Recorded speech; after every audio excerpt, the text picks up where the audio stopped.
여러분 안녕하세요. 이번 시간부터 언어 발달에 대해서 이제 보게 될 텐데, 언어 발달 같은 경우에는 굉장히 어려워요. 그래서 이제 뭐 언어 심리학이라든지 이제 언어와 관련된 연구를 하시는 분들은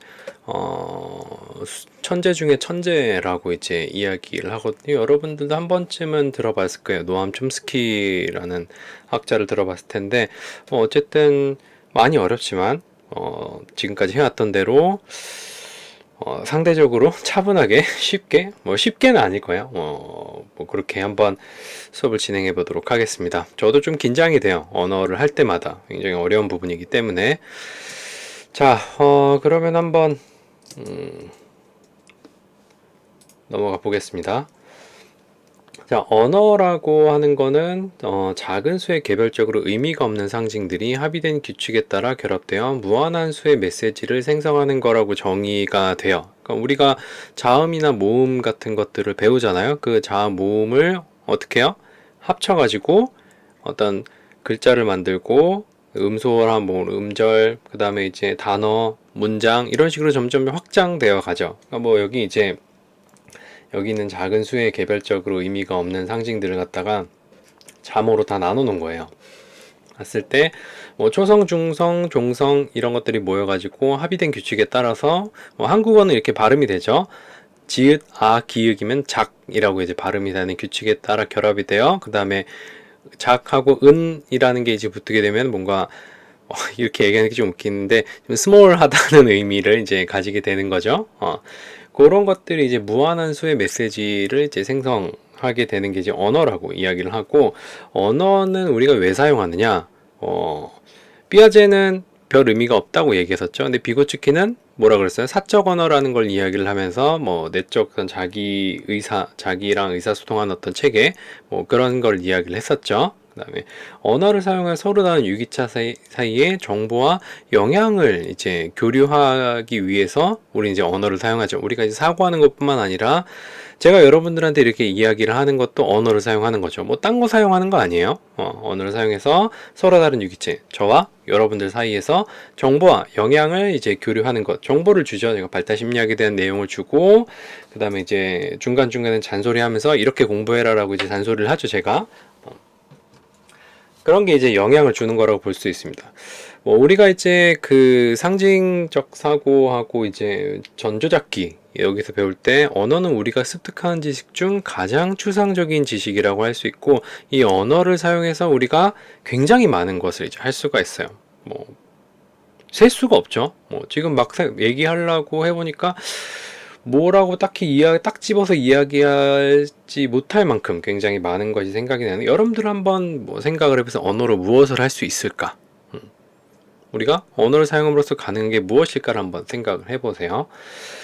자, 그럼 이제 본격적으로 우리가 이제 이번 시간에 배워야 될 게, 영어는 생물학적으로 언어 습득을 위해 미리 프로그램 되어 있는가에 대해서 한번 살펴볼까요? 과연 우리가 이제 여러분들이 언어를 어떻게 배웠어요? 기억나요? 한국어를 어떻게 배웠는지 기억 안 나죠?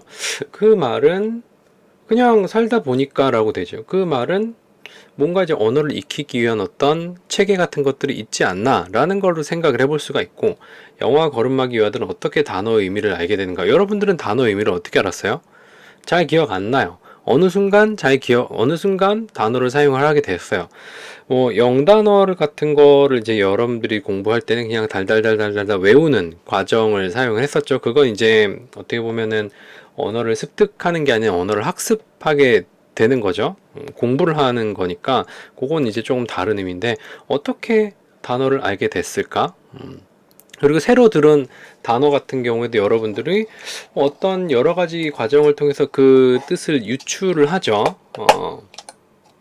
예를 들어서 이제 존버란 무엇인가, 이렇게 그 뭐냐, 존버라는 단어를 처음 들었을 때 약간 상스러운 말 플러스, 그 다음에 이제 버가 버러운지 버틴다는지는 잘 모르겠어요. 그것도 이제 위키나 이런 데 보면 논란이 되고, 사람들이 뭐 존버를 이제 버러우냐 버티냐 뭐 이거 갖다 싸우긴 하는데, 아무튼 그런 것도 대략적으로 생각을 해보면은 여러분들 경험을 토대로 생각을 해보면은 새로운 의미가 무슨 의미인지를 이제 알 수 있게 되는 거죠. 아이들은 모국어를 습득할 때 동일한 단계나 과정을 거치는가? 그러니까 한국에 있는 아이들이나 일본에 있는 아이들이나 뭐 중국에 있는 아이들, 미국에 있는 아이들이 각자 나라에 속해 있는 아이들이 그 나라의 언어를 배울 때 다 동일한 단계와 과정을 거치는가? 뭐 이런 것도 하나의 질문이 될 수가 있습니다. 그다음에 효과적인 의사소통에서 어떤 실질적 지식을 습득해야 되는가? 뭐 요거는 구체적으로 이번 시간에 다루진 않을 텐데 이런 것들을 이제 질문을 해볼 수가 있어요. 우리가 음, 의사소통을 잘하려면 어떻게 되나? 일단은 지식이 있어야 되고 뭐 말빨이 좋아오려면 어떻게 해야 되냐? 뭐 이런 질문이랑 좀 비슷한 것 같아요. 자, 그럼 이제 하나씩 살펴보도록 하겠습니다. 언어 발달의 이론에 대해서 한번 볼 텐데, 일단은 학습, 경험적 관점부터 살펴볼게요. 학습하면 누가 떠올라야 돼요? 바로 스키너예요. 스키너는 뭐라 그랬냐면은 아동들은 문법적인 말의 강화를 받기 때문에 언어를 습득한다라고 이야기를 해요. 그러니까 학습 관점의 기본적인 개념은 양육자가 언어적인 모델이 되는 거예요. 그러니까 뭐 이 과정에서 뭐가 들어가냐? 강화, 처벌하고 모방 이런 것들이 들어가게 되죠. 자, 여기서 모방이라고 하면 누가 떠올라야 돼요? 예. 빨간색으로 글 써서 미안합니다. 반도라 씨. 아무튼 이제 모방, 강화, 지적, 뭐 처벌 이런 과정을 통해서 언어를 배운다라는 거예요. 근데 이제 구체적으로 꼭 집어서 뭐라고 얘기했냐면 잘 이해가 안 가긴 하는데 문법적인 말의 강화를 받는데요. 문법적인 말의 강화를 받기 때문에 언어를 습득할 수 있다고 주장을 합니다. 예를 들어서 이런 어떤 모방, 강화, 지적, 처벌 같은 경우에 아동이 옹알이를 할 때 성인은 그 중에 말소리와 닮은 소리를 선택적으로 이제 강화를 해요. 제가 가진 굉장히 부끄러운 시간인데 어쨌든 애기 흉내를 내야 될 때가 가장 부끄럽긴 하거든요. 예를 들어서 앙앙 라고 해봐요. 왜 부끄러우면 나의 몫인가라고 이제 생각을 하고 있겠죠, 여러분이. 나도 부끄러워요. 뭐 이런 식으로 이야기를 했다고 했을 때 성인은 그 중에 말소리와 닮은 소리를 선택적으로 강화를 해요. 그때 이제 엄마 아빠가 둘이 아이 앞에 있는데 앙앙이라고 이야기를 한 걸 갖다 듣고 엄마라 그런 거야, 아빠라 그런 거야, 이러면서 싸워요. 뭐 그런 것들이 어떻게 보면 성인은 말소리와 닮은 소리를 선택적으로 강화해요. 예를 들어서 엄마가 이제 들었으면 엄마? 엄마? 뭐 이런 식으로 얘기를 했고 아빠가 이제 들었으면 아빠라고 했지? 뭐 이런 식으로 계속 선택적으로 이제 강화를 이제 하게 되는 거죠. 그렇게 이제 반복적으로 듣다 보면은 그 옹알이가 계속 반복될 가능성이 높아요. 왜냐면 내가 앙앙이라고 이제 이야기를 했는데 뭐 강아지가 짖는 것 같은데, 그 내가 이렇게 앙앙이라고 이야기를 했을 때 저쪽에서 이상한 두 사람이 자꾸 뭐 엄마 아빠 뭐 이러면서 뭐라고 자꾸 쥐들끼리 싸워요. 그런 것들이 들으면은 내가 뭐라고 얘기를 하면 저쪽에서 뭔가 피드백이 오는구나. 그럼 그걸 이제 따라 하게 되는 거죠. 반복될 가능성이 높아지고 성인은 아동의 말을 이제 쉐이핑을 하는 거예요. 점점 어떻게 앙앙을 아빠 혹은 엄마 이런 걸로 이제 조금씩 바꿔가는 거죠. 이 바꿔가는 와중에는 이제 생물학적인 발달이라든지 어떤 인지적인 발달이라든지 이런 것들 다 필요합니다. 기본적으로 생물학적인 발달이 필요하죠. 어떤 발달? 우리가 발음을 하기 위해서는 뭐가 필요해요? 일단은 구강과 관련된 거, 발성기관 같은 것들이 전부 다 이제 여기 있는 근육들이 잘 발달을 해야 되고, 그 다음에 이 근육들을 통제하는 뇌의 여러 가지 이제 뭐 신경계 같은 것들이 잘 조직화되고 수초화되고 이래야 돼요. 제가 지금 이렇게 말을 굉장히 빨리 할 수 있는 것도 어떻게 보면 내 머릿속에서 굉장히 두뇌 풀 가동을 하고 있기 때문에 이렇게 말을 빨리 하게 되는 건데, 천천히 하려고 노력하려고 하는데 잘 안 돼요, 그게. 미안해요. 강의를 들을 때는 0.5배속으로 듣든가, 그러면 이에 따라 이런 식으로 들릴 수도 있긴 하겠지만, 모르겠어요. 한 번도 안 해봐서. 저는 제가 이제 영상 녹화한 걸 이제 모니터링 할 때 이제 빠른 속도로 쭉 돌려서 보긴 하거든요. 그래도 난 들리니까. 자, 아무튼 아동은 자기보다 나이 많은 사람의 언어를 잘 듣고 모방하면서 많은 언어적 지식을 습득한다고 해요. 결국 언어는 뭐가 필요하다? 어쨌든 듣는 게 필요해요. 어이구.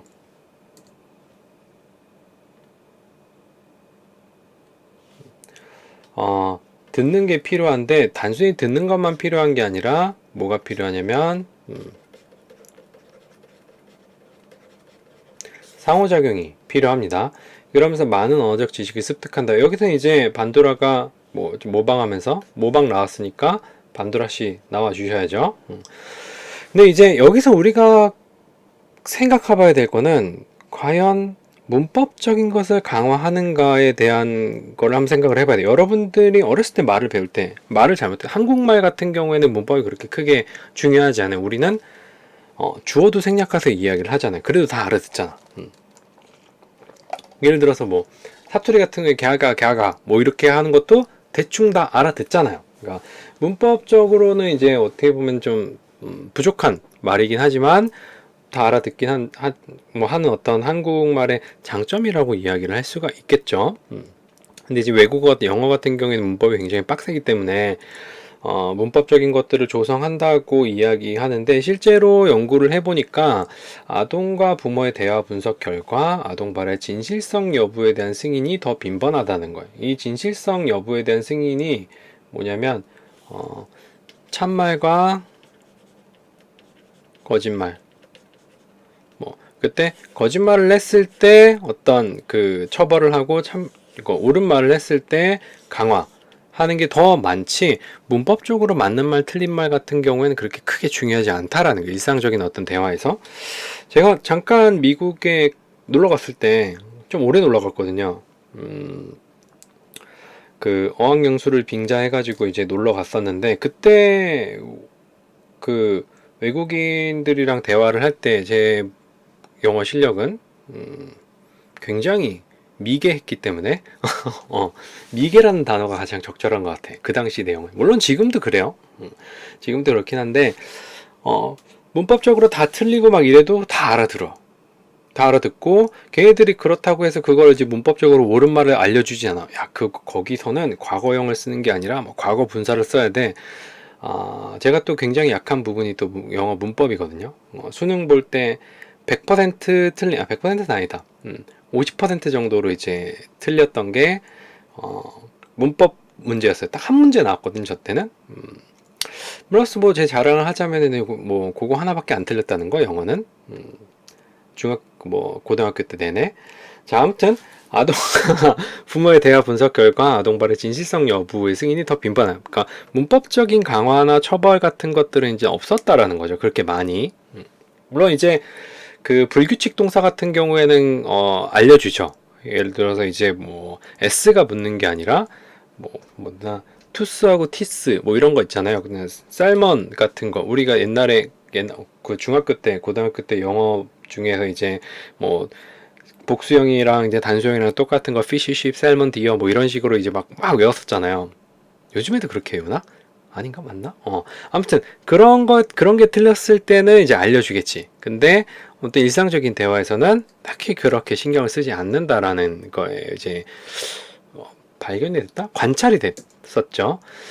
자, 그 다음에 이제 생등론적 관점에 대해서 한번 알아볼게요. 생등론적 관점이라고 하는 것은 이 언어 발달에서 어떻게 보면 하이라이트 이론이에요.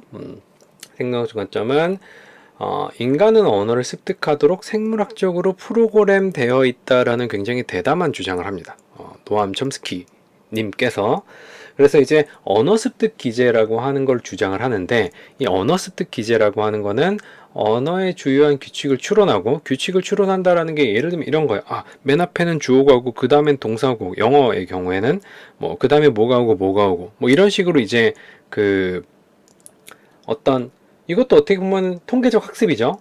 추론하고 생성하고 사용할 수 있게 해주는 문법에 대한 타고난 지식. 우리가 이제 문법에 대한 타고난 지식이라고 얘기해서 우리가 여태까지 배웠던 막 영문법, 국문법 이런 게 아니라 좀 더 이제 간단하게 그 설명을 하자면은 문법이라고 하기보다는 이게 어떻게 보면 책에서 제가 뭐 이걸 여태까지 제가 강의를 하면서 저도 이제 문법이라고 표현을 했는데 곰곰이 생각을 해보니까 이게 과연 문법이라는 거에 우리가 생각하는 어떤 문법에 국한돼서 생각해야 되는 개념인가라는 질문이 들더라고요. 그래서 문법이라기보다는 어떤 해당 언어의 전반적인 규칙이죠. 언어의 규칙, 그게 이제 문법이라고 하긴 하지만, 문법이라고 하는 게 이제 언어의 규칙인데, 그게 약간 오해의 소지가 있잖아요. 그냥 풀어서 설명을 해. 해당 언어의 전반적인 규칙. 뭐 이렇게 하면 좀 더 깔끔하게 이해가 될 것 같아요. 그래서 아동이 어떤 언어를 듣는지에 상관없이 LAD는 아동이 충분한 어휘를 배워서 단어를 결합하고, 그러니까 단어가 계속 이제 늘게 되죠. 그 단어를 결합하고 규칙을 따르는 새로운 발화를 만들어내고, 나중에 배우겠지만 아이들이 처음에는 1어문 하다가 전보하다가 뭐 2어문 하다가 전보하다가 문장 같은 것들을 만들어내고, 단어를 아는 게 많아지면 많아질수록 문장의 복잡성이 점점 증가한다라는 이야기를 할 거예요. 발화를 만들어내고 아동이 듣는 대부분의 말을 이해하도록 돕는다는 거죠. 그게 뭐다? LAD라고 하는 생물학적으로 프로그래밍된 어떤 언어를 이해하는 지식? 이라고 이제 이야기할 수 있겠죠. 처음부터 타고 태어난다라는 거예요. LAD는. 그림으로 보면 이제 LAD라고 하는 건 언어 입력이 활성화되는 타고난 언어 처리 기제를 말하는 거고, 그 안에 이제 보편 문법이라는 것도 있고, 뭐 여러 가지 요소들이 있겠죠. 자, 그 다음에 이제 슬로빈이라는 사람이 이제 뭐라고 얘기냐면, 인간은 언어학습을 위해 고도로 전문화된 일련의 인지적이고 지각적인 능력을 타고 태어난다라고 주장을 해요. 그게 이제 촘스키가 얘기한 거랑 거의 비슷한 맥락이라고 이야기를 할 수 있겠죠. 촘스키와 달리 언어 지식을 타고나진 않지만, 그 지각적인 능력을 타고내야 하는 거예요. 촘스키는 뭐야? 언어적 지식을 타고나. 어떤 지식? 어떤 지식이냐면, 촘스키는 언어를 이해하는, 아니면은 어떤 규칙에 대한 지식을 가지고 태어난다라는 거죠. 근데 이제 슬로빈은 언어 생성 능력이라고 해서 LMC를 가지고 태어난다라고 주장해요. LAD나 LMC나 둘 다 가지고 태어난다라는 입장에서 다 생능론적 관점에서 주장하는 어떤 개념입니다. LAD나 LMC는 어린 아동들로 하여금 모국어의 언어 입력을 처리하고 의문적 규칙성, 그 다음에 의미적 관계, 통사 규칙을 추론하도록 돕는다. LAD랑 LMC의 관계를 갖다가 이제 굳이 짜맞춰 보자면, 여기 제 생각이에요. LAD는 입력된 언어를 분석하고 그 입력된 언어를 갖다가 언어의 규칙 같은 것들을 발견하는 어떤 체계라고 볼 수가 있고, LMC는 그것을 바탕으로 아이가 발화를 할 수 있게 만들어주는 어떤 기제라고 이야기를 할 수가 있어요. 그런 것들이 입력되고 출력하는 어떤 기제를 가지고 태어난다라고 얘기를 하는 게 생명론적 관점입니다. 요거 이제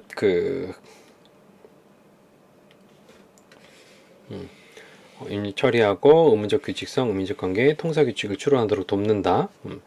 언어 습득은 아동이 처리할 언어 자력이 있는 한 자연적이고 자동적인 과정이라고 이제 주장을 하게 되면, 생명적 관점에서는 어떤 자극이 입력이 되면 그게 자동으로 이제 처리가 된다라는 거죠. 그럼 아이가 언어를 습득하기 위해서는 뭐가 필요해? 항상 뭐가 있어야 되는 거예요. 입력되는 자극이 있어야 되는 거예요. 그리고 그런 자극이 있어야지만 언어가 발달할 수 있다는 점에서 뭐가 있다고 추론할 수가 있어요? 언어 발달에 민감기가 있다고 이야기를 할 수가 있겠죠. 어떤 특정 시기에 적절한 자극이 제시되지 않으면 해당 능력이 왜곡되거나 발달하지 않는다. 이렇게 이제 우리가 민감기라는 것을 얘기할 때 얘기했었죠. 언어도 마찬가지예요. 특정 시기에 언어적 입력이 적절히 입력되지 않으면 언어 발달이 지연될 수가 있어요. 이런 경우가 있어요. 가족들이 굉장히 많은 경우에 아이가 어떤 언어적 자극을 굉장히 많이 입력을 받을 경우에는 언어 발달이 조금 더 빨라질 수가 있어요. 근데 거기서 뭐가 중요하냐면 상호작용이 중요하지, 단순히 듣는 것만으로는 충분하지가 않아요. 그러니까 말을 갖다가 아이가 이래도 엄마나 아빠나 할머니나 할아버지나 아니면 이모나 삼촌들이 계속 뭐라고 반응을 해줘야지만 아이들이 그걸 어떻게 해요? 따라 하려고 한다는 거죠. 이런 관점에서는 어떻게 보면 학습 관점에서 아이의 언어를 조성한다라는 이론이라기보단 주장이 적절하게 이제 설명이 되겠죠. 이런 과정에서는. 근데 그런 이제 생등론적 관점에서는 아이들이 어떤 언어적 자극이 입력이 되면은 처리되는 무언가가 있어서 그걸 바탕으로 언어의 구조를 이해를 하고 발음하고 이런 것들 다 이해한 다음에 말하는 것도 이제 출력하는 거, 생성하고 출력하는 것도 타고 태어난다라고 이야기하는 게 생등론적 관점입니다. 입력된 자료가 있는 한 자연적이고 자동적인 과정이라는 거 알아두면 될 것 같고요. 생등론적 관점에서 보면은 모든 아동들은 언어 구조의 문화적 차이에도 동일한 연령의 특정 언어적 이정표에 도달한다 라는 게, 그리고 지체 아동조차도 통사에 대한 정상에 가까운 지식을 습득할 수 있다라고 이제 주장을 하는데요. 자, 뭐 요거를 한번 살펴볼게요. 내가 좋아하는 색이 여기 있네. 모든 아동들은 내가 좋아하는 색이 아닌데 이건 언어 구조의 문화적 차이에도 어떻게 뭐 한국이나 중국이나 일본이나 미국이나 여러 문화권 차이에서도 동일한 연령의 특정 언어적 이정표에 도달한다. 뭐 예를 들어서 12개월이 지나게 되면은 아이들이 1어문 시기에 이제 진입하게 되고, 뭐 그 다음에 조금 더 지나게 되면은 2어문이 되고 전보화가 되고, 뭐 이런 어떤 시기에 도달을 하게 되고, 3세 정도가 되면 문법 같은 것들은 어느 정도 이해할 수 있고, 이게 어떻게 동일하다? 모든 문화권에서 전 세계 아이들이 거의 유사하게 나타난다라는 거예요. 물론 이게 뭐 몇 개월간 차이는 있겠지. 정확하게 막 딱 떨어지는 건 아니니까. 동일한 연령의 특정 언어적 이정표에 도달한다. 그러면 이 언어적인 능력은 뭐다? 인류가 가지고 있는 어떤 공통적인 특성이다 라고 이야기를 할 수 있겠죠. 인간이 가지고 있는 어떤 생물학적인 특성이다 라고 이야기할 수 있기 때문에 생명론적 관점에서 이런 근거를 들어서 언어적인 능력은 타고 태어나는 거다라고 이제 이야기를 할 수가 있는 거죠. 그리고 지체아동조차도 통사에 대한 정상에 가까운 지식을 습득할 수 있다라는 거. 지체아들 같은 경우 물론 이제 어느 부분이 지체가 됐는지는 이제 이야기하진 않았지만, 통사라고 문법 가장 어렵잖아요, 여러분들. 저는 문법이 제일 어려워요. 문법 같은 건 없어졌으면 좋겠어. 통사가 굉장히 어려운데, 다른 어떤 말들은 잘 안 되지만 통사 구조라든지 이런 것들은 이해할 수 있다라는 거예요. 그 말은 생물학적으로 어떤 문법이라든지 어떤 언어의 규칙에 대해서 이해할 수 있는 구조가 존재한다고 주장할 수 있는 거죠. 주장할 수 있는 거예요. 증명은 잘 모르겠어요. 주장할 수 있는 거죠. 자, 생등록적 관점의 언어 습득 모델에 대해서 한번 설명을 해볼게요. 언어적 입력이 이제 유입이 돼요. 그럼 LAD가 어떻게 해요? 이 언어를 분석을 해요. 띠리리리 하면서 여기는 앞에는 뭐가 나오고 뒤에는 뭐가 나오고 처음에 무슨 말인지 모르겠지만 이 사람이 어떤 순서로 이야기를 한다라고 이제 들어요. 어떤 순서로 이야기를 한다라고 들어요. 그럼 처음에 누구누구야 라고 이제 나한테 부르는 거는 나를 보면서 누구누구야 라고 이야기를 하는 건 뭐다?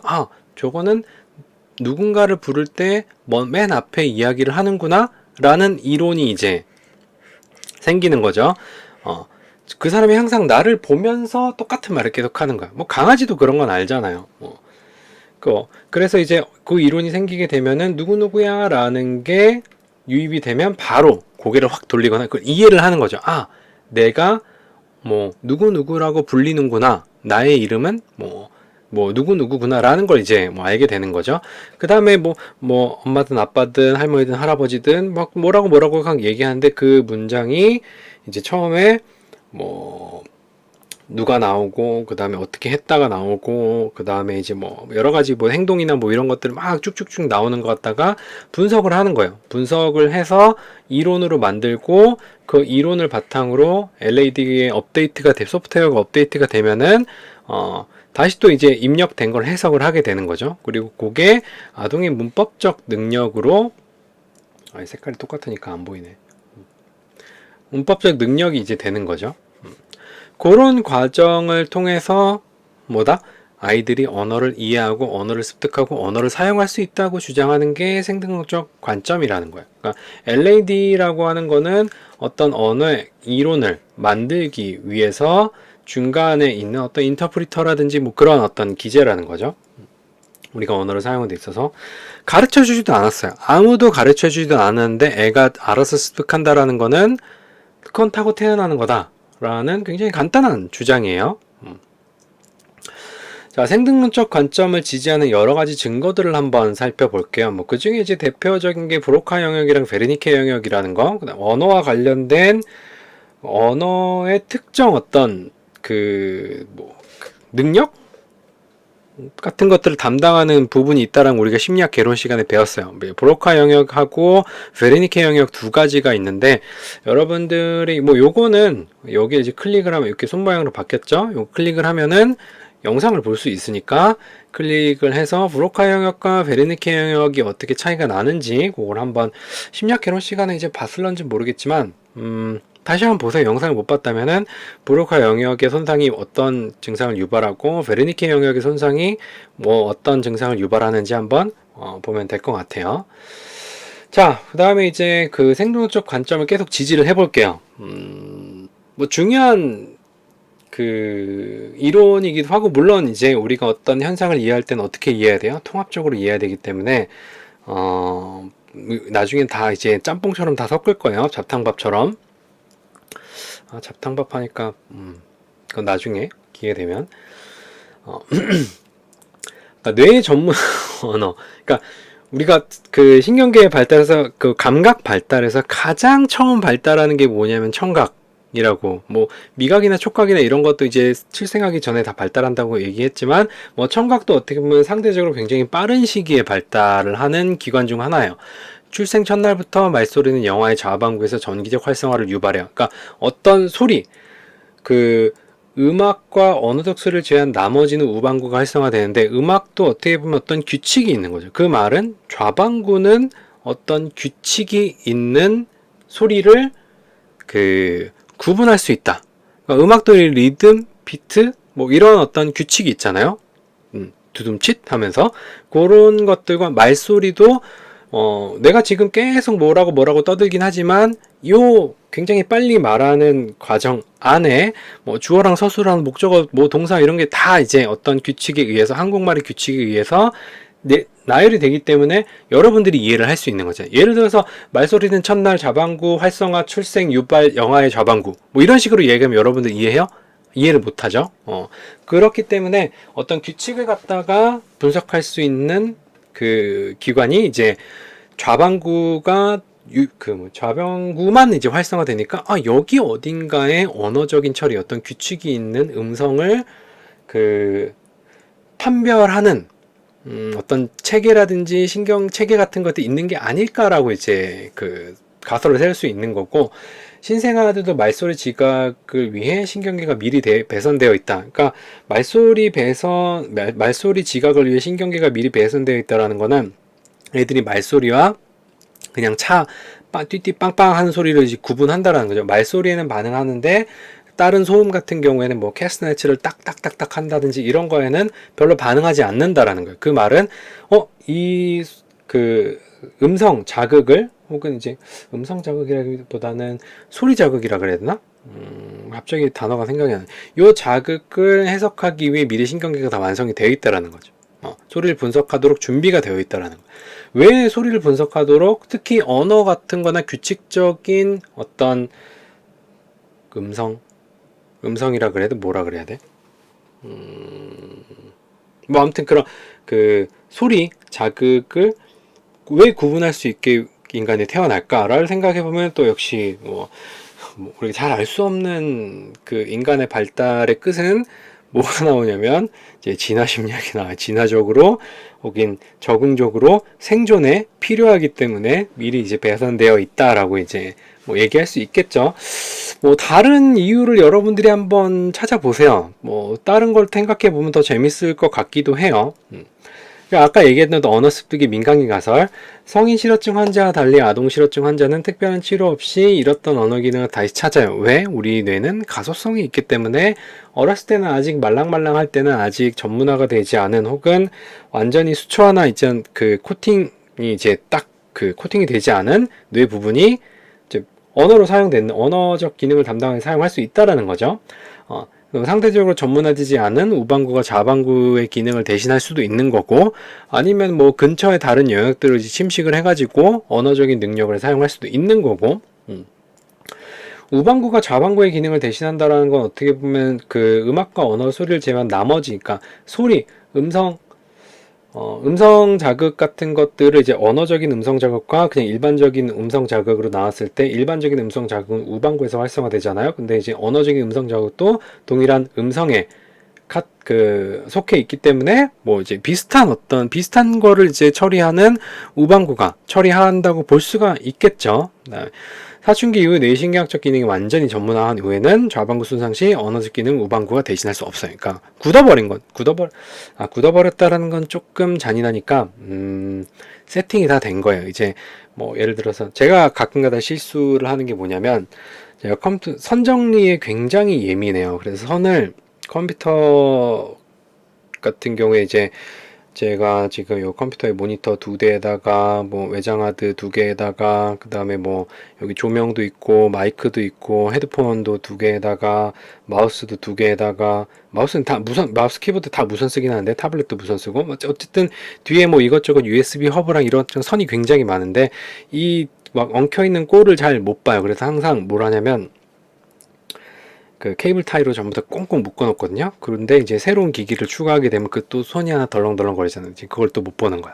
어떻게 다시 또 다 잘라갖고 한단 말이야. 뭐 이제 뭐 그랬을 때 다 본드로 붙여진 뭐 내가 이 얘기를 왜 하는지 모르겠네. 아무튼 신경학적 기능이 완전히 전문화했다라는 걸 이렇게 완전 딱 픽스가 돼가지고 더 이상 바꾸지 못하는 상태가 돼버린 거예요. 좌방구 언어적 기능 우방구가 대신할 수 없는데 지니하고 첼시라는 케이스가 있어요. 그 두 사례 전부 다 이제 영국 사례인 걸로 알고 있는데 영국 애들이 좀 이상한가? 좀 이상하긴 해요. 음식도 이상한 거 먹고 맛없는 거 먹고 자 아무튼 이 늑대소녀예요. 그러니까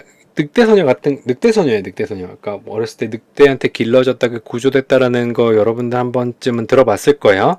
얘네들이 이제 구조가 됐을 때 그 첼시 같은 경우에는 어떤 케이스냐면 사람한테 부모한테 이제 양육이 되긴 했는데 양육이라기보다는 거의 가축같이 이제 창고에서 아무런 상호작용 없이 그냥 밥만 주고 그냥 그렇게 길러진 그 아이였어요. 또 얘네들도 단어의 의미를 배우고 내용적으로 그러니까 구조됐을 때 뭐 여러 가지 언어 치료라든지 이런 게 이제 이루어졌겠죠. 그런 치료들이 이루어졌을 때 단어 의미를 배우고 내용적으로 풍부한 긴 문장이 생성 가능했는데 문제는 뭐냐면 통사 규칙을 습득할 수가 없다라는 거예요.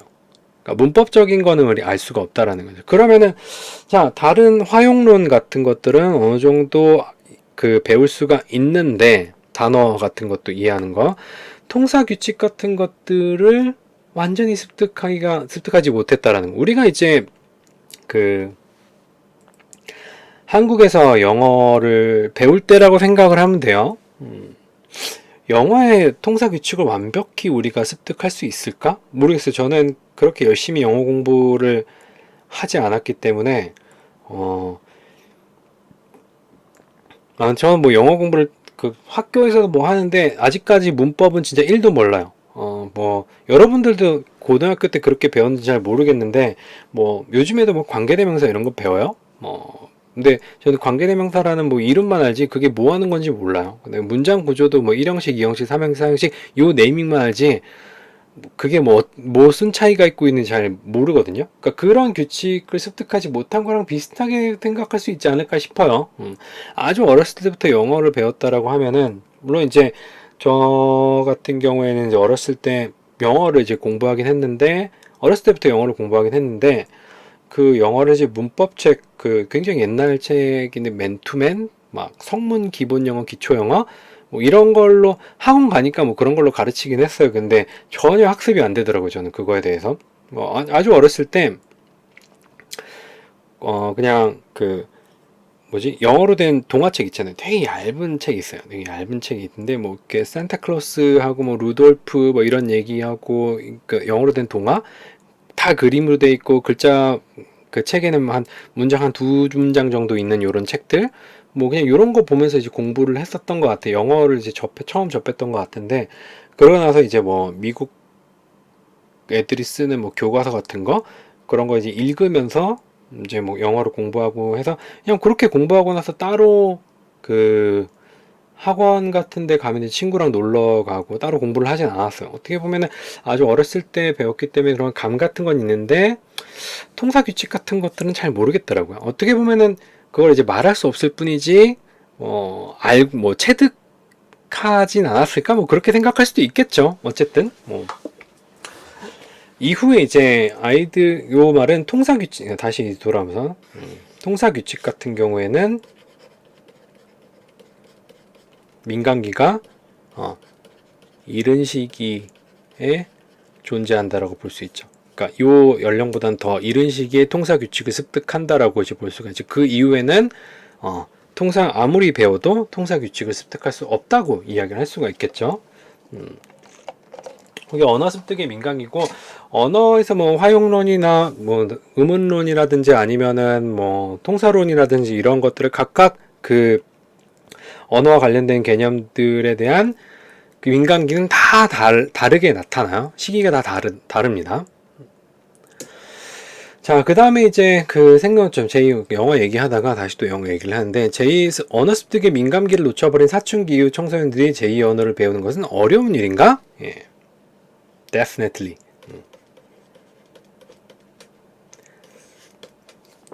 어려워요. 미안해요. 근데 이제 왜 그런지 우리가 한번 볼게요. 왜 그런지. 자, 미국 이주 연령 원어민과 비교했을 때 어떤 영어 스코어를 갖다가 비교를 한 거예요.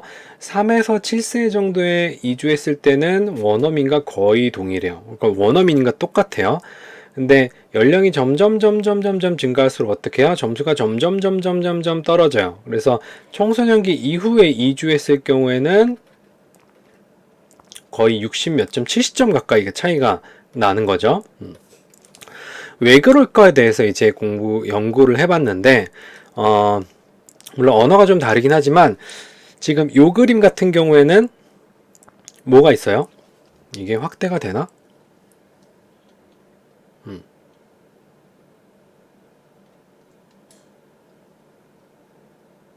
자, 요렇게 이제 볼게요. 얘는 지금,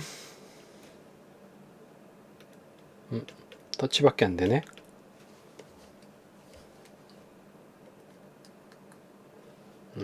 자, 그냥 할게요. 자, 요 빨간 거는 네이티브예요. 터키어를 사용하는 거고, 요 노란 거는 이제 제2 외국어, 네이티브 2, 그러니까 터키 사람인데 미국으로 이주한 사람이에요. 근데 언제? 아주 어렸을 때 이민 간 사람, 3세에서 7세 정도에 이민한 사람이고, 요 사람은 네이티브가 잉글리시고 세컨드가 프렌치예요. 뭐 영어 서양 언어 계열이니까 뭐 조금 비슷하긴 하겠죠. 비슷하긴 한데 이게 이제 그 뇌를 이렇게 잘라서 봤을 때 요거는 이제 성인기 때 청소년기 이후에 이주한 사람이에요. 이주한 사람일 때 지금 뭐가 달라요? 지금 여기는 주황색이 있죠. 근데 여기는 주황색이 없어요. 그러니까 요게 뭐냐면 아동의 어떤 뇌 구조 자체가 이제 바뀌었다는, 어린 시절에 외국어를 2개를 듣게 되면은 그 2개를 처리하는 어떤 체계가 이제 생긴다는 거죠. 단순하게 예를 들면, 자, 여기서 나는 터키 사람인데 외국 사람의 영어를 할 때 내가 터키 말로 생각을 해서 바로 이 주황색을 지나가지고, 자꾸 얘기 나오냐, 주황색을 지나서 바로 영어로 트랜슬레이트 되는 거예요. 요 주황색을 거쳐갖고 트랜슬레이트 돼서 바로 입으로 나오게 되는 거죠. 그만큼 처리 속도라든지 뭐 어떤 영어를 학습한다는 건 이런 거 굉장히 빠른, 영어를 사용하는 게 굉장히 빠른 거고, 요 경우에는 어떻게 해요? 네이티브가 잉글리시고 세컨드가 이제 프렌치예요. 그러면 어떻게 된다? 자, 일단은 영어로 생각을 해서 전두엽에 들어가 가지고 얘를 갖다가 인지적으로 이제 프렌치로 트랜슬레이션 해가지고 다시 밖으로 나가겠죠. 그 프렌치를 듣게 되면은 그거 다시 또 전두엽에 와갖고 영어로 이제 처리를 하게 되는 거고, 과정이 여기가 훨씬 더 2번이고 1번인데 1번이 훨씬 단순하고 2번이 굉장히 복잡하죠. 그렇기 때문에 이제 언어 능력 자체가 이제 차이가 난다라는 거예요. 이렇게 이제 뇌 구조가 변화한다라는 사실을 봤을 때, 언어와 관련된 어떤 체계가 우리의 어떤 전두엽이 이쪽이구나. 이쪽인가? 뭐 아무튼 그런 체계가 태어났을 때부터 이제 가지고 있는 거고, 이게 생등론적이다라고 이야기를 할 수가 있는 거죠. 왜냐하면 생물학적 기제가 있는 것 같으니까, 이거 언어를 처리하는 어떤 부분이 있으니까. 그래서 아동의 인지체계는 언어학습 뭐 위에 특별히 준비가 되어 있는 거고, 뭐 요런 것들, 요런 것들이 있는 거고, 어리면 어릴수록 언어 학습이 쉽다라는 거죠. 그러니까 영어를, 여러분들이 이제 뭐 영어에 대해서 뭐 어떻게 생각하는지 모르겠지만, 나는 이제 그 입사 시험이라든지 이런 시험 볼 때 왜 영어를 보는지 이해를 할 수가 없어요. 아니, 물론 이제 뭐 그 외국 나가는 사람들이야, 뭐 외국 사람들이랑 미팅하고 이런 사람들이야, 뭐 영어를 써야 되겠지. 영어를 써야 되겠는데, 그렇지 않은 경우에도 이제 영어를 시험을 보고 하는 거 보면은 뭐 한 짓인지 잘 모르겠어요. 저는 토익 시험은 학부 때 모의 토익 한번 보고, 그 다음에는 시험 보려고 신청을 했다가 늦잠 자고 한 번도 못 갔어요. 그래서 제가 공인된 토익 점수는 없어요. 제 공인 토익 점수는 없고, 토플도 이제 토플도 한번 이제 교환학생 가려고 한번 봤는데 딱 1점 차이로 이제 모자라갖고 이제 못 보고 그 다음부터는 안 봤고, 탭스 한번 봤나? 미국 갔다 와가지고 영어 실력이 얼마나 늘었나 탭스 한번 본 것 같고, 잘 기억도 안 나요, 어떻게 봤는지. 그럼에도 불구하고 이제 뭐 영어 논문도 보고 외국 가서 발표도 하고 뭐 이런 것도 했으니까 굳이 열심히 뭔가를 하지 않아도 가게 되면 다 하게 돼 있어요. 가게 되면 다 하게 돼 있어. 진짜 생존을 위해서 하게 돼 있어요, 여러분들. 뭐 외국 그때 뭐지? 학회에 가가지고 포스터 발표를 하는데 어떤 외국인 교수님이 와갖고 이게 뭐냐고 막 물어보는 거예요. 그냥 간단히 대답하려고 이제 막 그냥 대충 엉성한 마무리 있었는데 막 꼬치꼬치 깨물어가지고 깨물어가지고 거의 그 교수랑 한 30분을 이야기를 했던 것 같아요. 근데 또 잘 알아듣더라고요. 내가 뭐라고 하면은. 그러니까 생존까지는 아니지만 그게 뭐 생명을 위협하는 건 아니지만 뭐 어떻게 보면 약간 자존심 문제이기도 해서 생존의 문제라고 할 수 있긴 한데, 뭐 어쨌든 그런 것들이 이제 때 되면 다 하게 되는 것 같아요. 자신감만 가지면 돼요. 뭐 못 알아듣는 건 네 탓이 내 탓이 아니다라고 생각을 했던 것 같기도 해요. 자, 아무튼 뭐 이런 어떤 어렸을 때부터 어릴수록 언어 학습이 쉽다는 것을 알 수 있는데, 더 중요한 거는 이걸 이제 써야 되거든요. 근데 이제 계속 써보고 상호작용을 해야 되는데, 한국에서 영어로서 의사소통할 이유가 있어요, 없어요? 없죠. 뭐 다른 애들하고는 전부 다 한국말로 하는데, 막 이제 엄마 아빠가 막 이렇게 영어 가르친다고, 외국에서 살다 왔는데 영어 가르친다고 막 집에서는 막 영어로 얘기하고 바깥에서는 한국말로 얘기하면 애가 얼마나 스트레스 받겠어. 그래갖고 상담소를 찾아온 사람들도 있어요. 찾아온 애들도 있어요. 그래서 아무튼 뭐 그런 거는 좀 이따 나중에 이야기하도록 하고, 뭐 여기 연구에서는 어리면 어릴수록 언어 학습이 쉽다라는 것을 알 수가 있는 거, 그게 뭐 어떤 관점, 생명학적 관점에 의하면은 언어를 인식하고 사용할 수 있는 체계가 미리 배선되어 있기 때문에, 미리 갖춰져 있기 때문에 아이들이 언어를 좀 더 쉽게 습득할 수 있다라고 이제 얘기할 수 있는 거죠. 그리고 이게 어떻게 일정 시간이 지나게 되면 스위치가 딱 꺼진다는 거예요. 그 어떤 그 시기가 언제냐? 뭐 그냥 여기 미국 이주 연령 요 그래프로 보면은 어떻게 보면 3세에서 7세 정도 사이가 그나마 좀 괜찮죠. 근데 요거 지나고 나면은 점점 떨어지게 되죠. 뭐 8세에서 10살까지만 해도 뭐 not so bad, 뭐 괜찮아요. 11세부터도 그냥 좀 뭐 어느 정도는 하겠지. 근데 이제 갑자기 청소년 되면은 갑자기 훅 떨어지죠. 요때부터는 약간 조금 어렵게 되는 건데, 근데 뭐 또 꼭 그렇지만도 않은 게, 우리가 지금 유학이라든지 뭐 이런 걸 갈 때 고등학교 이후에 가거나 대학교 이후에 가잖아요. 교수님들 중에 이제 외국에서 이제 유학하신 교수님들 영어 하는 거 보면 아주 훌륭해요. 그런 거 보면 또 굳이 이제 어렸을 때 갈 필요는 없는, 물론 이제 난이도라 그래야 되나? 굉장히 많이 노력을 해야 되겠죠. 왜 이제 미국에 유학 갔다 왔는데 영어 하나도 못하는 이제 사람들도 있잖아요.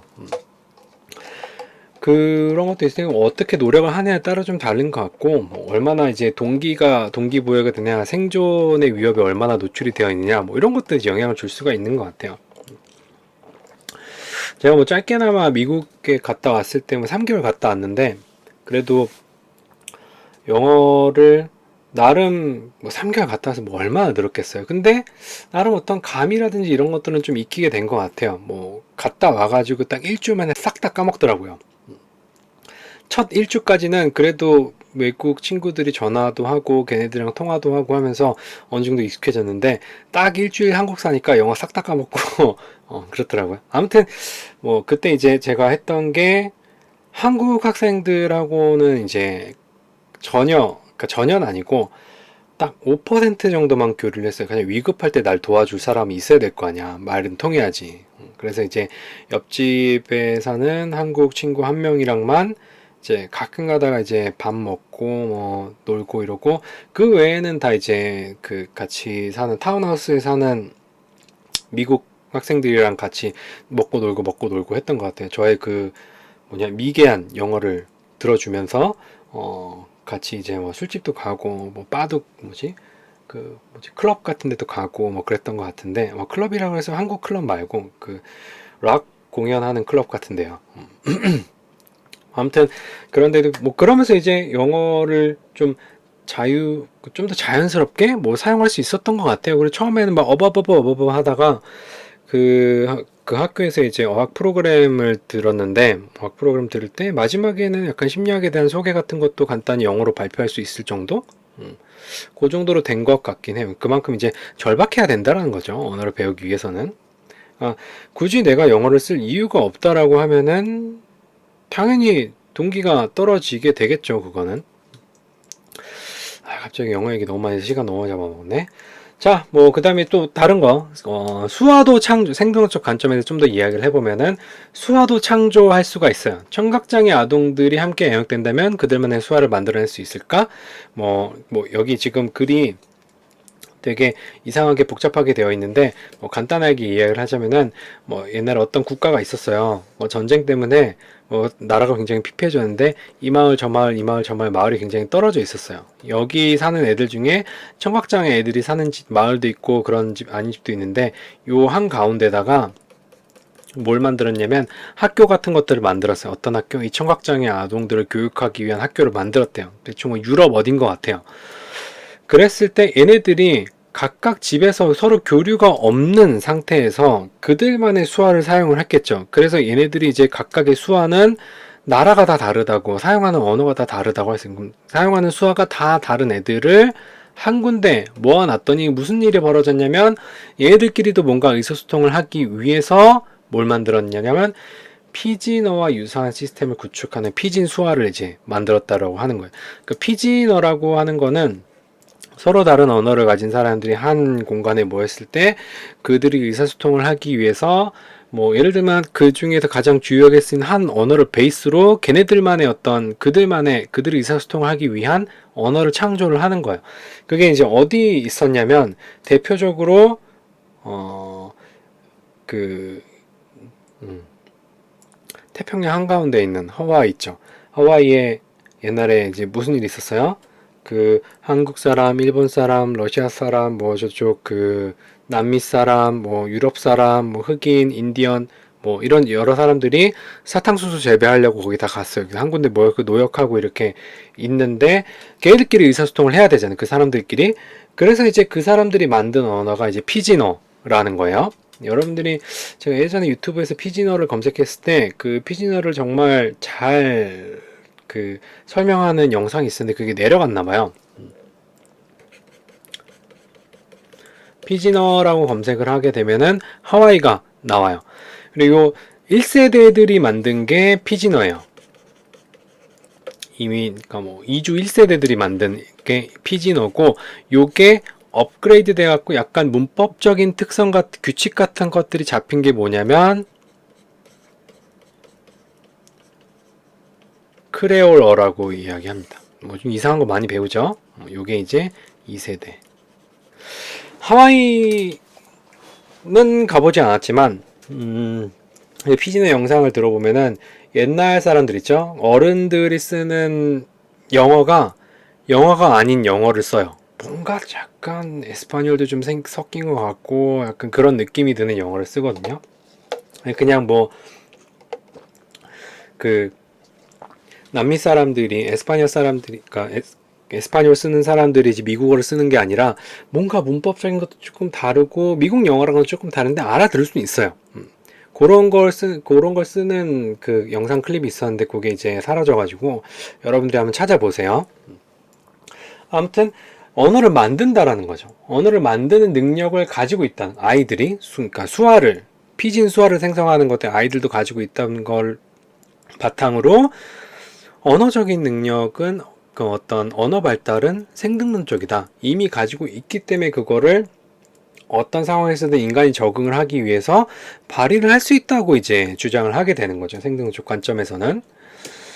자, 근데 이제 생등론 쪽 관점을 좀 마무리를 해볼게요. 이런저런 얘기하느라고 시간이 좀 많이 끌었는데, 생등론 쪽 입장은 LAD 혹은 LMC와 같은 구조를 설명하지 못해요. 그럼 지금까지 설명한 건 뭐예요? 라고 이제 얘기할 수 있는데, 지금까지 설명한 거는 일단 언어가 생물학적인 어떤 베이스를, 언어 발달의 생물학적인 베이스를 가지고 있다를 주장하기 위한 여러 가지 근거를 얘기한 거지, 구체적으로 어떤 게 LAD다, 어떤 게 LMC다라는 것은 설명하지 못했어요. 그러니까 이 LAD하고 LMC라고 하는 거는 무슨 컴퓨터 부품 같이 CPU처럼 이렇게 딱 박혀 있는 게 아니라 어떻게 보면 약간 소프트웨어적인 느낌이에요.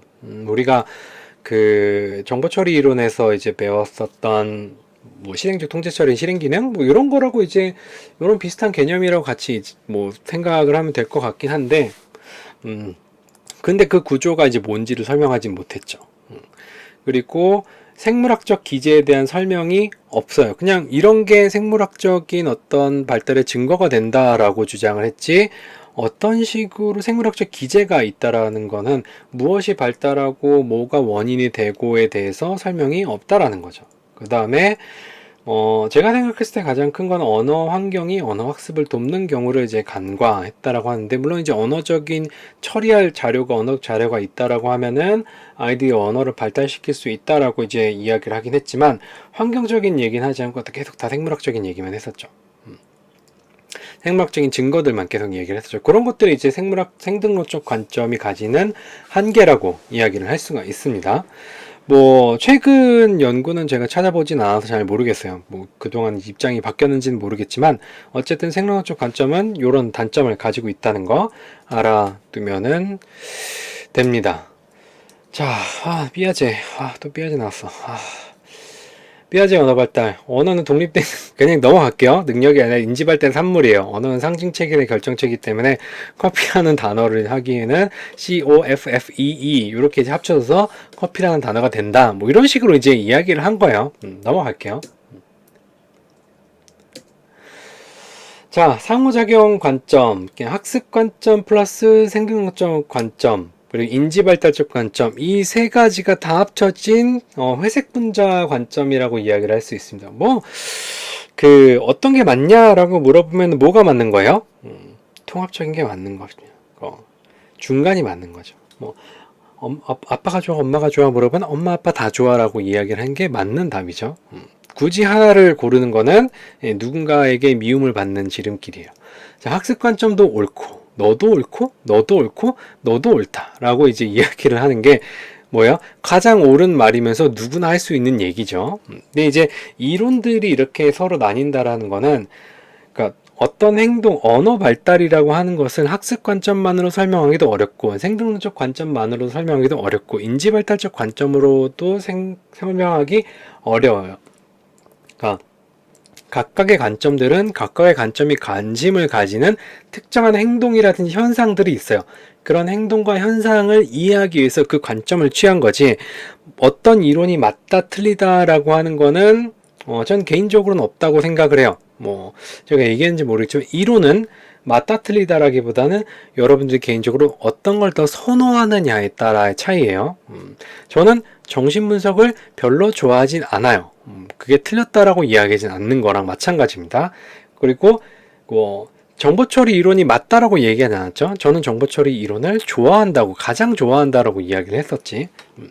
그런 것처럼 언어를 이해하기 위해서는 학습 관점, 생명적 관점, 인지발달적 관점, 이 세 가지를 다 이해를 하고 있어야 된다. 자, 그럼 다시 또 어디로 넘어가고, 인간의 발달은 총체적이기 때문에 어떤 하나의 개념으로 하나의 이론으로만 이해할 수 없다라는 걸로 다시 돌아가게 되겠죠. 언어학습은 생물학적인 성숙, 생명적 관점, 인지발달, 의사소통에 대한 시도에 영향을 받으며 끊임없이 변화하는 언어적 환경 사이의 복잡한 상호작용의 결과다라고 이야기를 합니다. 생동론적 관점, 학습 관점, 의사소통에 대한 시도가 이제 학습이고, 인지발달, 메모리라 이런 거 다 발달해야 되겠죠? 그 다음에 생물학적인 성숙, 당연히 있어야 되는 거고, 변화한 환경사의 복잡한 상호작용. 여러분들이 언어를 배울 때 언어적 자극이 계속 제시가 돼야지만 처리할 자극이 있는 것처럼, 물론 그건 생물학적 그러니까 생명적 관점의 생명적 관점의 의견이긴 하지만 어쨌든 거기서 약간 환경적인 건 이야기하긴 했어요. 자, 여기서 문제 하나. 전 세계 아이들이 유사하게 말하고 언어적 보편성을 보여주는 이유는 무엇일까? 요거에 대해서 이제 답을 해보면은 LAD나 LMC와 같은 신비스러운 기제들 작동 때문이냐, 아니면 공통적인 경험을 공유하는 동일한 종의 일원이기 때문이냐, 뭐 이렇게 두 가지로, 두 가지 중에 뭐가 맞을까요? 뭐가 맞을까요? 자, 문장에서 신비스러운 이런 거 있으면은 뭐예요? 예, 틀린 말이에요. 요거 생물학적으로 공통적이기 때문에 그래요. LAD와 LMC 같은 특정 언어적 지식이나 기술을 타고 태어나는 것이 아니라 매우 느리게 성숙한 정교한 뇌의 발달이 비슷한 연령의 아동들이 비슷한 생각들을 발달시킬 수 있는 소인을 만들고 이를 말로 표현하고 동기화시킨다라는 거예요. 그러니까 뭐 LAD와 LMC를 이제 완전히 부정한다기보다는 뭐 그런 기술을 이제 타고 뭐 그런 것도 있겠죠. 아직 우리가 이제 밝혀내지 못했다라고 볼 수가 있는데, 어떤 생물학적인 성숙이 먼저 있고, 뭐 생물적인 언어와 관련된 어떤 그 생물학적인 기관들이 성숙을 하면서 조금씩 언어를 사용할 수 있게 되는 거죠. 소리를 낼 수 있게 되고, 소리를 좀 더 정확히 낼 수 있게 되고, 다른 사람이 이야기하는 어떤 정확한 발음을 갖다가 그냥 그대로 이야기할 수 있게 되고, 어느 정도 인지적인 능력이 생기게 되면은 그 말을 의미하면서 소리를 낼 수 있게 되고, 좀 더 이제 어떤 단어들을 더 많이 알고 인지 능력이 좋아지고 더 좋아지면서 단어들을 더 많이 알게 되면서 다른 사람이 이야기한 순서대로 그대로 단어들을 조합해 갖고 이야기를 할 수 있게 되면서 점점 복잡한 언어를 사용하게 되고, 이제 굉장히 그 생물학적 능력이나 인지적 능력이 다 고도로 발달을 하게 되면은 지금 저처럼 굉장히 빠르게 지금 거의 1시간 가까이 지금 따다다다다다다 이야기를 하고 있는데 이렇게 이야기를 할 수 있다라는 거죠. 다 할 수 있어요. 그런 것들은. 자, 뭐 상호작용 관점, 단어는 상징이죠. 상징 능력이 언제 최초로 발생해요? 감각 운동기 때 이제 상징 능력이 상징 능력의 이 발달을 하죠. 그다음에 아동이 처음 말하는 게 뭐냐면은 조작하는 사물이나 자신들의 수행에 관한 동작에 관한 것이에요. 혹은 감각운동 도식으로 이해할 수 있는 경험에 관한 것이죠. 맘마, 뭐 엄마 아빠가 제일 많이 말하는 게 뭐예요? 맘마 먹을까? 맘마 먹을까? 뭐 이런 것들을 제일 많이 이야기를 하죠. 많이 들었던 말을 뭐 학습 관점에 의하면 가장 많이 들었으니까 그 말에 가장 많이 조형이 됐겠죠. 그 조형이 됐든가 그 말을 가장 처음 할 수 있게 되는 거야. 아니면 엄마, 아빠, 뭐 이 둘 중에, 아니면 할머니, 할아버지, 뭐 가장 많이 이제 할머니, 할아버지는 좀 발음하기 힘들다. 엄마, 아빠가 좀 더 쉬우니까 그런 것들을 이제 좀 더 빨리 말할 수 있는 거고, 그거보다 더 빨리 말할 수 있는 게 어떻게 보면 아니, 뭐 안 돼, 뭐 이런 걸 갖다가 이제 더 빨리 말할 수도 있겠죠. 뭐 양육자가 그런 아니, 아니면 안 돼, 이 말을 더 많이 하겠나? 무스갯소리를 하는 건지는 잘 모르겠어요. 아무튼 그런 감각운동 소시로 이해할 수 있는 경험에 관한 것들을 가장 처음 이야기를 하고, 뭐 문법적인 측면은 뭐예요? 좀 더 효과적으로 전달하기 위해서 사회적인 어떤 필요에서 하는 거기 때문에, 제가 이제 뭐 주어를 생략해서 이야기를 한다거나 어떤 서술어나 형용사나 뭐 이런 것들 하나 생략한다 하더라도 문장의 의미 같은 것도 여러분들은 그냥 알 수가 있어요. 그쵸? 그렇기 때문에 문법은 그렇게 중요하지 않다. 그리고 어휘가 증가할수록 언어적 지식을 구조화해서 타인이 알아들을 수 있는 발어로 구성해야 하고, and 구성할 수 있습니다. 구성할 수 있습니다. 아이들은. 자, 뭐 사용적 관점에서 보면은 그 어휘나 뭐 말할 수 있는, 이해할 수 있는 습득하는 어휘 수에 따라서 그 문법적인 복잡성 점수를 보면은 많이 알면 알수록 어때요? 점점 문법적인 복잡성이 늘어나죠. 문법적인 복잡성이 증가한다라는 것은 좀 더 긴 문장을 이야기를 할 수가 있는 거고, 그 다음 또 뭐야? 여러 개의 단어를 갖다 조합할 수 있는 능력을 가진다라는 거예요. 뭐 인지발달 관점, 삐아제 관점으로 설명을 하면은 단어 하나는 하나의 도식이라고 할 수 있고, 그런 도식들을 합쳐갖고 문장을 만든다라고도 이야기를 할 수 있겠죠. 물론 그러니까 그래서 인지 발달이 언어 발달을 이끈다라고 하는 거를 그렇게 설명할 수가 있는 거예요. 삐아제에서는. 아니면 이제 뭐 다른 어떤 학습적 관점에서는 내가 단어를 많이 알고 있는데 아까 얘기했던 것처럼 양육자가 얘기하는 것들을 이제 따라서 이야기를 하면서 점점 복잡한 문장들을 구사할 수 있게 되는 거고, 생득론적 관점 같은 경우에는 그런 걸 타고 태어나기 때문에 입력이 여러 개가 되다 보면은 그런 그 입력된 여러 가지 자극을 바탕으로 긴 문장을 말할 수가 있는 거죠. 그런 것들이 이제 이런 언어적 환경이 문법의 미묘한 점을 발견하게 하고 단어를 많이 표현 어휘가 많으면 많을수록 문법적인 복잡성 점수가 올라간다라는 걸 설명을 하게 되는, 각각의 이론으로 한번 설명을 해본 거예요. 이 관계를 갖다가 뭐 여러분들도 한번 나름대로 이해를 해보세요. 뭐 어쨌든 이렇게 나온대요. 자, 상호적인 관점에서 언어 발달인 환경적 지원에서 간단히 살펴볼게요. 좀 시간이 많이 지나긴 했는데 조금만 더 힘을 내세요. 공동활동, 옹알이를 하는 것에 불과할 때도 대화에서 어떤 순서를 지켜야 하는지 반복적으로 보여줘. 자, 아이가 뭐 맘마라고 이야기를 해요. 맘마는 옹알이가 아니지. 뭐 이런 식으로 이야기를 해봐요. 미안해요. 정말 미안해요. 뭐 이렇게 한다고 해봐요. 그랬을 때 양육자가 어떻게 해요? 아이가 그렇게 소리를 낼 때 동시에 이야기하지 않죠. 아이가 옹알이를 하면 그 다음에 양육자가 다시 반응을 해요. 그리고 다시 그런 게 뭐냐면은, 자, 나는 이라고 이야기를 하고 턴을 종료하고 턴을 아빠한테 넘긴다. 엄마한테 넘긴다. 이렇게 되는 거죠. 그랬을 때 아빠 엄마가 턴을 받아서 어떻게 한다? 다시 또 맘마? 아빠? 뭐 이런 식으로 다시 얘기를 하면 애가 소리 듣고 뭐라는 거야? 뭐 이렇게 하면서 뭐 이렇게 얘기를 하겠죠. 그게 이제 턴 테이킹을 한다는 거. 대화의 어떤 순서를 내가 얘기하고 네가 듣고 그러고 나서 나한테 내가 이야기를 멈추고 네가 이야기를 하고, 요런 어떤 반복적인 상황이 언어 발달의 어떤 언어를 발달하게 만든다라는 거예요. 공동 활동이라는 게. 그다음에 아동 지향어, 마더리즈라고 모성어라고 얘기하는데 매우 간단하고 짧은 문장을 사용하고 약간 높은 음조, 느린 속도, 반복, 뭐 주요 단어 관점. 엄마들이 혹은 아빠들이 아이들한테 약간 근데 높은 음조기 때문에 아빠는 조금 불리해요. 모르겠어요. 약간 미성을 가진 아빠라고 하면은 아이의 주의를 끌 수 있는 어떤 모성어를, 그럼 부성어라 그래야 되나? 를 사용할 수도 있을지도 몰라요. 그러니까 높은 음조에서 아빠는 탈락. 근데 뭐 하려고 노력하면 되죠. 근데 약간 애들한테 얘기할 때는 살짝 하이톤으로 이야기를 하게 되죠. 저도 뭐 친구들 아이들을 예전에 같이 놀아줄 때는 살짝 하이톤으로, 뭐 제 목소리가 막 그렇게 하이톤은 아니잖아요. 근데 살짝 하이톤으로 이제 바뀌어가지고 이제 이야기를 하거든요.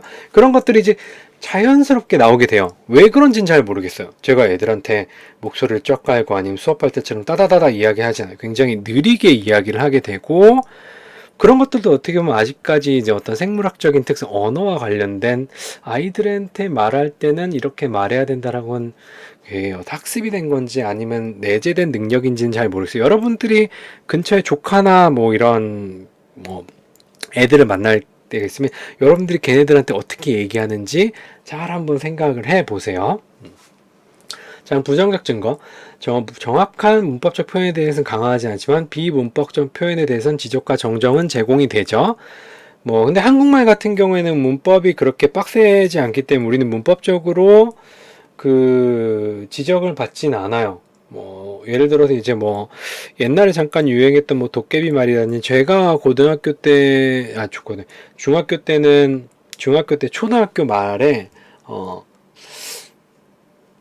그 서태지 노래 때문인지 모르겠는데 말을 거꾸로 하는 게 유행이었어요. 근데 지금은 못 하겠더라고요. 그러니까 진짜로 말을 다 거꾸로 했어요. 뭐 그러니까 물론 이제 뭐 옹알이를 하는 것에 불과할 때에도를 이제 도에 때 할과 불 이런 식으로 얘기하는 게 아니라 르리 알옹 애것 이렇게 단어별로 거꾸로 이렇게 얘기하는 게 있었거든요. 그런 건 이제 선생님들이 보면은 뭐라고 얘기하는 거냐고 이제 순화해서 표현해갖고, 지적과 정정 같은 것들이 제공되긴 했지만, 매로서, 지적과 정정이 제공되긴 했었지만, 한국말을 할 때 문법적으로 틀릴 일이 맞춤법 틀릴 때, 텍스트 쓸 때 맞춤법 틀리거나, 그 다음에 이제, 오타 같은 거, 학생들이 굉장히 많이 지적을 하죠. 제가 오타 왕이에요. 봐도 계속 틀리는데 또 고치려고 이제 강의안 보면 또 까먹고 안 고치고 그래요. 자, 뭐 그런 것들이 부정적 근거고, 대화, 언어에 대한 단순 노출은 충분하지가 않아요. 단순 충분, 왜? 듣기만 하는 게 아니라 뭐 해야 돼요? 공동활동이 있어야 된다라는 거야. 언어를 사용하는 사회적 상호작용에 규칙적으로 참여해야지만 언어가 늘게 되는 겁니다. 예를 들어서 이제 뭐 외국어를 배우게 한답시고 아이들한테 어떤 영어로 된 영상이나 이런 것들을 틀어줄 때 충분하지가 않은 거야. 그게 이제 어떻게 보면은 그러니까 충분하지가 않다라는 거는 들인 노력만큼 효과가 없다라는 거죠. 물론 이제 그거를 듣게 되면 어떤 영어에 대한 운율이라든지 리듬감, 뭐 좀 익숙함 이런 게 있겠죠. 근데 이제 그만큼 뭐에 대한 접근이 떨어지는 거, 모국어에 대한 접근이 떨어지는 거죠.